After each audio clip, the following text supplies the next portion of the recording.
Maiden speech, Laura Pidcock. Mr. Speaker, for allowing me to make my maiden speech today, and thank you also to the people of North West Durham for allowing me to be here at all.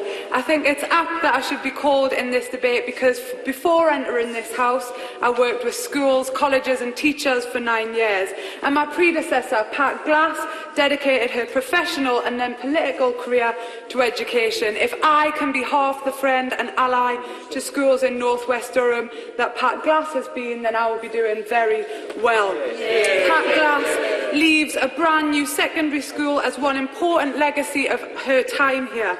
Even in opposition, she managed to prize funding for a school from the former Education Secretary, which I believe took the energy of a lion hunting a gazelle. I and others are truly grateful for all that she did for the constituency, and I wish her well in her retirement. North West Durham is the most magnificent of places. I am truly blessed to represent such a beautiful part of our country. The green, lush countryside is simply breathtaking, peppered with arable, dairy and upland hill farms. The richness of our culture and history is astounding, and the people are hard workers, proud and strong.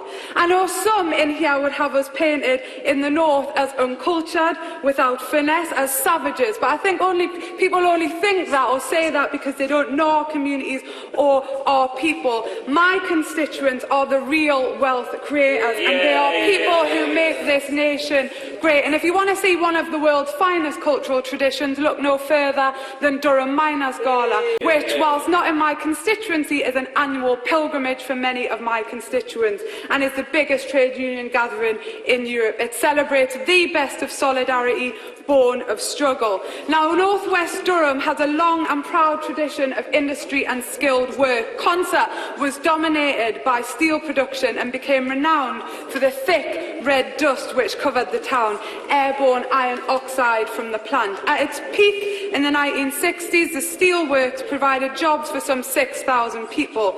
We had lead mines and hundreds of jobs in the thriving textiles industry in Crook. That industry was unfortunately left to decline. Jobs and communities were not invested in, and unemployment rose exponentially. Many are still living with the scars of that period today. Now I turn to this place. This building is intimidating. It reeks of the establishment and of power. Its systems are confusing, some may say archaic, and it was built at a time when my class and my sex would have been denied a place within it because we are deemed unworthy. And I believe that the intimidating nature of this place is not accidental. The clothes, the language, the obsession with hierarchies, control and domination is symbolic of the system at large. But I think the most frustrating thing has been to sit opposite those people who tell me that things are better, that suffering has lessened for my constituents. I would like you to come and tell those people who have been sanctioned that things are better,